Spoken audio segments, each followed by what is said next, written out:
Hello everyone, সবাইকে স্বাগতম জানাই আজকের আরও একটি ব্র্যান্ড নিউ ভিডিওতে। তো আজকের ভিডিওটা কিন্তু খুবই ইন্টারেস্টিং হতে চলেছে, কেননা আজকে আমরা রিভিউ করতে যাচ্ছি Realme 11 Pro Plus যে ফোনটি রয়েছে 11 সিরিজের, সেই ফোনটিকে। Realme 11 সিরিজ কিন্তু রিসেন্টলি চায়নাতে লঞ্চ হয়েছে এবং এটি কিন্তু তিনটি ফোন লঞ্চ করেছে, Realme 11, Realme 11 Pro এবং 11 Pro Plus। তো আজকে আমরা একবারে আপডেট ভার্সন যেটি Realme 11 Pro Plus। তো Realme 11 Pro Plus কিন্তু খুবই ইন্টারেস্টিং একটি ফোন, কেননা ফোনটিতে হাইলাইট হিসেবে থাকছে একটি কালারফুল এবং একটি কার্ভ ডিসপ্লে, সাথে থাকছে একটি নতুন চিপসেট Mediatek Dimensity 7050, একটি লেটেস্ট চিপসেট, এবং এই চিপসেটের পারফরমেন্স কেমন সেটিও আমরা এই ভিডিওতে জানবো। এছাড়া কিন্তু ক্যামেরা সেকশনে খুব বড় একটি আপডেট করা হয়েছে, যেমন 200 মেগাপিক্সেলের ক্যামেরা কিন্তু এবার প্রোভাইড করা হয়েছে, বিভিন্ন লেদার ফিনিশিংও রয়েছে। তো এই সব সম্পর্কে আজকে আমরা বিস্তারিত আলোচনা করব ভিডিওতে। তো ভিডিওটি খুবই ইন্টারেস্টিং হবে। তো ফোনটি সম্পর্কে সম্পূর্ণ জানতে অবশ্যই ভিডিও সবটুকু দেখবেন এবং আমাদের সাথেই থাকবেন, এবং চ্যানেলটি যদি আপনারা এখনো সাবস্ক্রাইব না করে থাকেন তাহলে অবশ্যই সাবস্ক্রাইব করে আমাদের সাথেই থাকুন।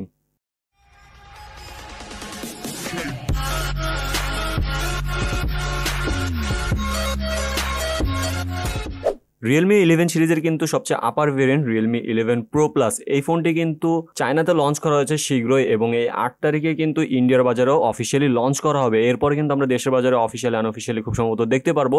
প্রথমে যদি কথা বলি ফোনটির বিল্ড কোয়ালিটি এবং এর ডিজাইন নিয়ে, তো ডিজাইনের দিক থেকে কিন্তু এরা কিছুটা ইউনিক টাইপ করেছে, যেমন ব্যাক সাইডে কিন্তু একটু লেদার ফিনিশিং দেওয়া হয়েছে, যেটা কিনা ফক্স লেদার বলা হয়, এবং এটি কিন্তু হাতে খুবই কমফোর্টেবলি ইউজ করা যায়, এবং এর মাঝখানে কিন্তু একটি মিড লাইন প্রোভাইডও করা হয়েছে। এর সাথে সাথে কিন্তু ব্যাক সাইডে বিশাল একটা ক্যামেরা বাম্পও প্রোভাইড করা হয়েছে, বাট ইটস নট ইউনিক, কেননা আগেও কিছু কিছু ফোনে কিন্তু আমরা এই টাইপের ক্যামেরা বাম্প দেখে আসছি। তো দ্যাটস হচ্ছে এটা তেমন ইউনিক নয়। তো রিয়েলমি কি কপি করলো নাকি?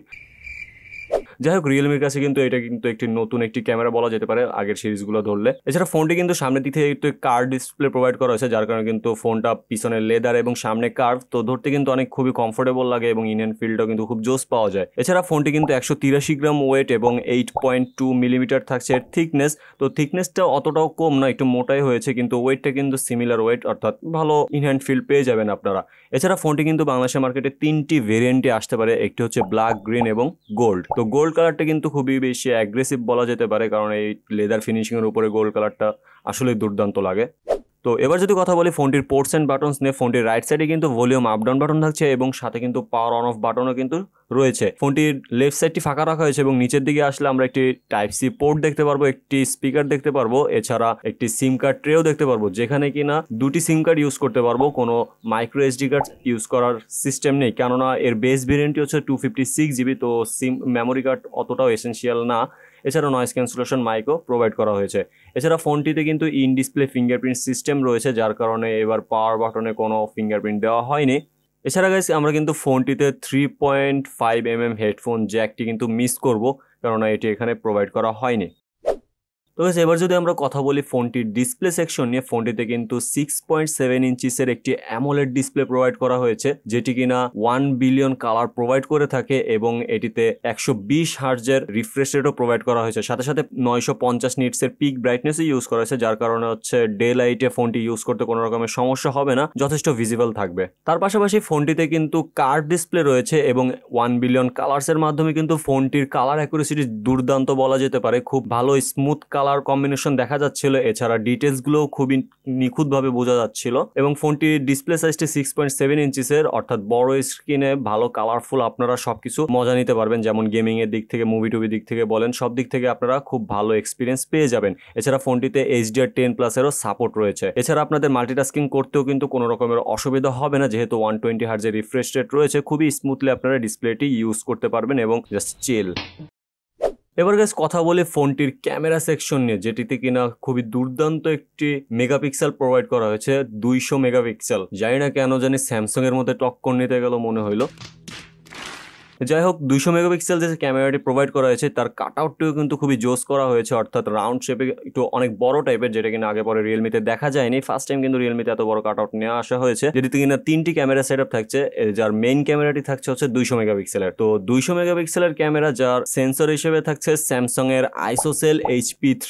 তো বলতেছিলাম যে 200 মেগাপিক্সেল স্যামসাং এর কাছাকাছি করার চেষ্টা করা হয়েছে, কেননা স্যামসাং গ্যালাক্সি S23 তেও কিন্তু আইসোলেট HP2 সেন্সর ইউজ করা হয়েছে, আর এটা চায়নাতে SP3, তো SP3 আপডেট বলে মনে করেন না যে আবার এটা ভালো, ওই SP2 এর ধারে কাছেও যাইতে পারে না যদিও, বাট মোটামুটি একটি ভালো সেন্সর ইউজ করা হয়েছে যার মাধ্যমে খুবই ডিটেলস ছবি পাওয়া যায় এবং কালার অ্যাকুরেসিও খুব যথেষ্ট ধরে রাখতে পারে। এছাড়া OIS এর সাপোর্ট রয়েছে যার কারণে হচ্ছে শেকি কোনো ভাব আসবে না ছবিতে বা ভিডিওতে। আর ক্যামেরাটা কিন্তু ডে লাইট এবং নাইট পারফরমেন্স কিন্তু অসাধারণ, নাইটেও কিন্তু এটি খুবই সুন্দর ছবি প্রোভাইড করে। তো ছবি আমরা কিছু দেখানোর ট্রাই করব, সেগুলো দেখলে কিন্তু আপনারা বুঝতে পারবেন যে এর কালার অ্যাকুরেসি, এছাড়া দিনের আলোতে এবং লাইটের আলোতে ক্যামেরা কত সুন্দর পারফরমেন্স প্রোভাইড করে। এছাড়া 8 মেগাপিক্সেলের আল্ট্রাওয়াইড ক্যামেরাও কিন্তু রয়েছে যার মাধ্যমে কিন্তু খুব ভালো ছবিও নেওয়া যায়, যার কালার অ্যাকুরেসিও কিন্তু ভালো মতো ধরে রাখতে পারে। এটা 112 ডিগ্রি অ্যাঙ্গেল পর্যন্ত যে থাকে আল্ট্রাওয়াইড। এছাড়া 2 মেগাপিক্সেলের একটি ম্যাক্রো সেন্সরও দেওয়া আছে যার মাধ্যমে ম্যাক্রো ফটোগ্রাফিও করা যায় ভালোই, কিন্তু ডেপথ সেন্সর দেওয়া হয়নি, এটি হচ্ছে জেনারেট করে AI এর মাধ্যমে। এছাড়া ফোনটিতে কিন্তু অটো ফোকাস সিস্টেম এনেবল করা রয়েছে যার মাধ্যমে আপনাদের ফোকাসের দিক থেকে অনেক সুবিধা হবে এবং এই 200 মেগাপিক্সেলের ক্যামেরার মাধ্যমে কিন্তু আমরা 4K 30 FPS পর্যন্ত মাত্র ভিডিও শুট করতে পারবো, 60 FPS ও না। তারপরে আসি এর সেলফি ক্যামেরার দিকে, যেখানে কিনা 32 মেগাপিক্সেলের একটি ওয়াইড অ্যাঙ্গেল ক্যামেরা ইউজ করা হয়েছে। এটার ভিডিও রেজুলেশন হচ্ছে 1080 এবং 30 FPS ম্যাক্সিমাম, এটা তো 60 FPS নেই, জানি না কেন 60 FPS দিস আছে না। এছাড়া সেলফি ক্যামেরার মাধ্যমে কিন্তু আপনারা যথেষ্ট ভালো সেলফি ক্লিক করতে পারবেন, ফেসের কিন্তু ডিটেলস এবং কালার টোনটা কিন্তু যথেষ্ট ধরে রাখতে পারছিল, তো ওরকম কোনো হচ্ছে আফসোস থাকবে না এর সেলফি ক্যামেরা থেকে। এবার যদি গাইস কথা বলি এর প্রসেসর সেকশন নিয়ে, তাহলে এটাতে কিন্তু মিডিয়াটেক ডায়মেনসিটি 7050 একটি নিউ চিপসেট প্রোভাইড করা হয়েছে। এটি কিন্তু খুবই লেটেস্ট একটি চিপসেট, এই ফোনের মাধ্যমে কিন্তু এটি ইউজ করা হচ্ছে। এটি কিন্তু 6 ন্যানোমিটার আর্কিটেকচারে বিল্ড করা একটি অক্টাকোর প্রসেসর এবং এর আনটুটু বেসমার্ক কিন্তু পাওয়া গিয়েছে 5,29,274, অর্থাৎ খুব ভালো বলবো না, এভারেজ কিন্তু একটি পারফরমেন্স প্রোভাইড করতেছে এর বেঞ্চমার্ক দ্বারা, তাই বোঝা যাচ্ছে। এছাড়া ফোনটি কিন্তু অপারেটিং সিস্টেম হিসেবে থাকছে Android 13 এবং Realme UI থাকছে 4.0। ফোনটির GPU হিসেবে থাকছে Mali G68। এছাড়া র্যাম থাকছে 12GB এবং ROM থাকছে base variant 256GB, 512GB, 1TB পর্যন্ত আছে। এর র্যাম টাইপ থাকছে LPDDR4X, এছাড়া LPDDR5ও সাপোর্টেড এবং ROM টাইপ হিসেবে থাকছে UFS 3.1। তো গাইস এবার কথা বলি ডায়মেনসিটি 7050 এর মাধ্যমে আপনারা কিরকম পারফরমেন্স পেয়ে যাবেন গেমিং এর দিক থেকে, ওভারঅল ইউজেসের দিক থেকে। তো যেহেতু একটি লেটেস্ট চিপসেট, আমি যদি এটাকে কম্পেয়ার করতে যাই তাহলে আমি এটি কম্পেয়ার করতে পারি স্ন্যাপড্রাগনের একটি প্রসেসরের সাথে, যেটি হচ্ছে স্ন্যাপড্রাগন 888, যেটি কিনা আমরা খুবই ভালো গেমিং প্রসেসর হিসেবে আমরা জেনে আসছি। তো কিছুটা এটার মতোই পাওয়ারফুল, অর্থাৎ এভারেজ পাওয়ারফুল। তো স্ন্যাপড্রাগন 888 এটা কিন্তু CPU এবং GPU এর দিক থেকে হচ্ছে অনেক বেশি পাওয়ারফুল, কিন্তু অপরদিকে মিডিয়াটেক ডায়মেনসিটি 7050 একটু বেশি পাওয়ার এফিসিয়েন্ট এবং ব্যাটারি লাইফও অনেক বেশি প্রোভাইড করে। এই জন্য হচ্ছে মানে সবগুলো তো আর একক দিক থেকে হচ্ছে পাওয়ারফুল হতে পারে না, সব দিকে পাওয়ারফুল হতে পারে না, কিছু কিছু দিক থেকে যে দিক থেকে এটা একটু পাওয়ারফুল হয়ে থাকে। তো এই ডায়মেনসিটি 7050 হচ্ছে একটু পাওয়ার এফিসিয়েন্ট, অর্থাৎ অনেক ভালো লং টাইম ইউজ পারফরমেন্স পেয়ে যাবেন এবং ভালো একটি ব্যাটারি লাইফও আপনারা পেয়ে যাবেন। তো এর মাধ্যমে পাবজি টাইপের গেম টেম হ্যান ত্যান সবই আপনারা খুবই স্মুথলি খেলতে পারবেন এবং ভালো রেজুলেশনও খেলতে পারবেন এবং এর ডিটেলস গুলো কিন্তু খুবই অ্যাকুরেট বলা যেতে পারে এবং কালার অ্যাকুরেসিও যথেষ্ট ভালো। তো কোনো রকমের ফ্রেম ড্রপ কিন্তু কোনো লক্ষ্য করা যায়নি, ভালো এভারেজ পারফরমেন্স আপনারা পেয়ে যাবেন। এছাড়া ফোনটিতে কিন্তু 5000 mAh এর একটি বিগ ব্যাটারিও প্রোভাইড করা হয়েছে এই প্রসেসরটিকে হচ্ছে ব্যাকআপ দিতে এবং 100 ওয়াটের একটি কুইক চার্জারও কিন্তু এতে প্রোভাইড করা হয়েছে, যার মাধ্যমে কিন্তু আপনারা 50% চার্জ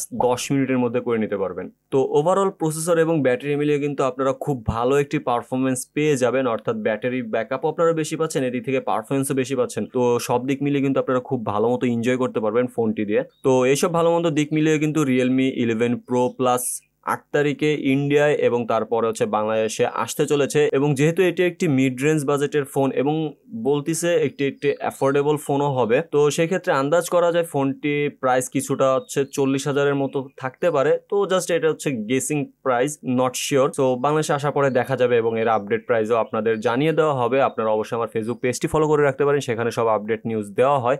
এছাড়া পরবর্তীতে আমি আরেকটি রিভিউ নিয়ে আসতে যাচ্ছি অন্য ফোনের, তো সেখানে আমি জানিয়ে দিব। তো ভিডিওটি কেমন লেগেছে আপনাদের কাছে অবশ্যই কমেন্ট করে জানাবেন। ভিডিওটি ভালো লেগে থাকলে একটা লাইক করে দিবেন, বেশি হেজায় থাকলে একটু বলে দিবেন যে একটু বেশি হেজায় ফেলাইছি। যাই হোক, ভিডিওটি যদি ভালো লেগে থাকে একটি লাইক দিয়ে দেন। দেখা হবে পরবর্তী অন্য একটি ভিডিওতে, ততক্ষণ পর্যন্ত খোদা হাফেজ।